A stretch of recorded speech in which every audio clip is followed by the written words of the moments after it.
In this daily drop, I'm going to continue my exploration of using atmospheric filters and show and talk about using different densities or grades at different focal lengths. So let's go. All right, here we are, episode 89, which is the episode I wanted to shoot yesterday. If you've seen yesterday's episode, you will know that it did not go as planned. But here we are, kind of dialed in with a setup that I think will work for what I want to talk about today. And that's mainly about using specialty filters, today specifically the night fog filters from Tiffen, and using them at different densities or grades at different focal lengths. Now, the first thing I want to say is that the setup that I have today is, and the way we're starting is clean. So I've got the FX30 with the 18 to 50 Sigma DCDN lens. I'm shooting at an f2.8 and I am at a 2500 ISO, and lighting wise, pretty simple. I've got a key over here with softbox with magic cloth, very low percentage. I'm using the Kelvin Epos 300 at I think 3% right now, so that it doesn't feel sourcey. And just a little bit of a kicker here, and then different lights, Christmas lights and lights on the shelves. And I also have right there a Nanlite 300B2, which is got the 36-degree projector, I believe, and that's just throwing a special on the floor over here. I'm looking at this for reference, just so that there's more stuff to see the effect of night fog. And we're going to keep this to the half density or grade and the 1 density so we can see this effect. And it's just a good idea to start clean here. And then focal length wise, right now we are set on the FX30 to a 28 millimeter focal length. This is an APS-C Super 35 millimeter sensor, so just keep that in mind. And then what we'll be doing is changing that focal length to a 50 millimeter, so we'll go all the way to the long end of that lens and take a look at that as well. Now, what I want to talk about is when you're using beauty filters, let's just say Pro Mist or something like that, it's a little bit of a different discussion, because generally I would say the technical explanation of using different densities or grades of a filter at different focal lengths would lead you down the path of saying that if you're at a wider focal length when you're using a filter, then you would tend to use a higher grade or density, because you're not, we'll just say zoomed in. It's not really the right term, but you're not at a longer focal length where you're seeing that effect more interacting with that focal length. So you would tend to go heavier on the wide and then lighter on the longer focal length. But there's definitely a school of thought, and it depends on the DP or cinematographer, that when you're going in for close-ups and you're doing beauty shots, that you might want to amplify that effect like Pro Mist, and you might go to a stronger grade or density as opposed to a lighter one. So I just want to put that out there. I also want to say that when you're using filtration like this, especially atmospheric effects like night fog, that remember that the filter is sitting in front of the lens and that it's going to affect the entire image. When you're using something like a hazer, this is a SMOKEGenie, and you use a fan and you're basically breaking up or atomizing that smoke or that fog effect so that you can let that hang in the space, you can be very specific about where you want that haze to sit. So it's generally not, it can be, but it's generally not sitting in front of the lens. Oftentimes it's behind talent. Oftentimes it is in the whole space. It just depends on the application. Same thing for something like a canned atmosphere. So just remember that when you're using a filter, while it's hard to replicate what that filter is doing in post-production, it is very different than at times, unless you're hazing the entire space or putting smoke or fog in the entire space as an effect, it is affecting the entire image that we're looking at. All right, so with that said, we're at 28 here clean.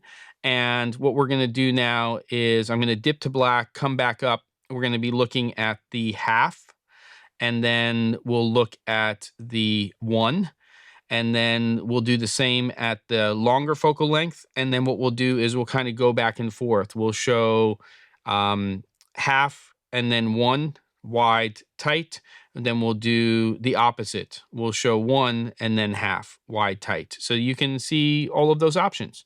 All right, let's dip to black, come back with the half on the wide. Okay, so here we are with half at 28 millimeters.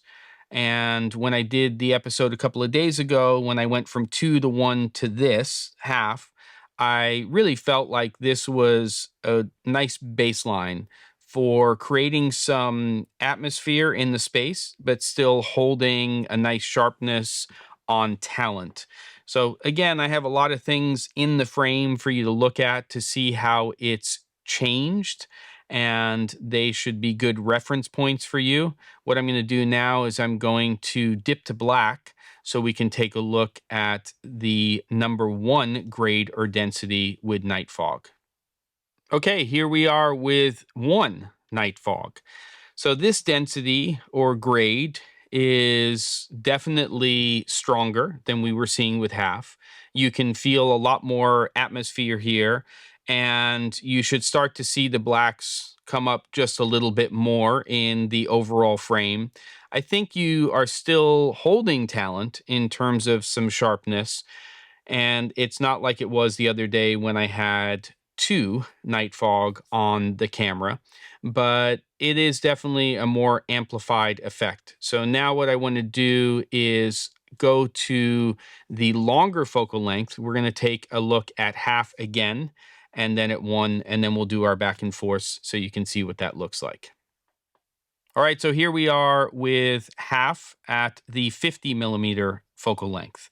So we're going back to using that lower density or grade of the filter, and just take a look at the frame overall and try to decide if you feel like it's getting stronger because we are at a longer focal length. In fact, right now what we're going to do is take a look at that 28 millimeter shot with night fog half, and here it is again with the 50 millimeter at half. So you can compare the two at the same strength, but at a different focal length. So here again is 28 millimeters at a half and 50 millimeters at a half. All right, I'm going to dip to black, and we're going to go ahead and check out the number 1 density or grade of night fog at 50 millimeters. Okay, here we are with night fog 1 at the 50 millimeter focal length. And again, it's really taking a look at the entire frame. Obviously, we have more of that atmospheric effect that is apparent in the frame. But the question is, just comparing different focal lengths at the same strength, what does that actually look like? So right now, we're looking at the 28 millimeter at the strength of 1. And now we're looking at the 50 millimeter focal length with the night fog at a strength of 1. Again, here we are with 28 millimeters at 1 and 50 millimeters at 1. All right, so that should give you a comparison just on the focal lengths. I think the best thing for me to do now is leave this at 50 millimeters. I'm going to dip to black, come up with a clean frame, and then I can talk you through kind of looking at the other variations where we do combinations of strengths based on focal lengths. Okay, here we are with a clean 50 millimeter focal length with no filtration in front of the lens. And the last thing I want to do in this episode is actually do comparisons between different focal lengths and strengths so that we can see what the deal is. So the first thing we're going to do right now is we're going to take a look at the 28 millimeter at the half strength. So we'll start with that lighter strength or density or grade of night fog at 28 millimeters. And we are going to now go to 50 millimeters at the strength of 1. So we're going from a lighter density to a heavier density on the longer focal length.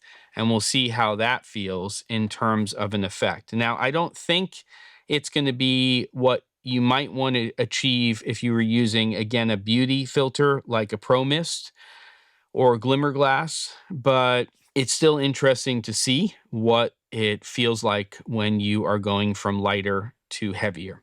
All right, so now we're going to do the opposite. We're going to start on that wider focal length of 28 millimeters and take a look at a density or grade of 1, so the heavier of the two. And we can see that here. And now we're going to go to 50 millimeters and take a look at a lighter density of a half and see how that feels. Again, going to 28 millimeters at 1, and then here we are at 50 millimeters at 1/2. Okay. I'm kind of looking forward to the editorial part of this and making sure that I have all those combinations correctly, but I think that covers what I wanted to do in this episode. Feel free to rewind, take a look at these comparisons, and make some decisions for yourself. As always, it's great if there's engagement. You make comments. It's great to have the discussion once the episode is posted to get your take and your preferences, because a lot of what filtration is about personal preferences or trying to achieve something very specifically, which again is generally either a personal preference that you have or something that you have talked to the director about in terms of achieving a certain look in camera. That's what I got for today. Don't forget to, and I'll see you on the next episode of The Daily Drop.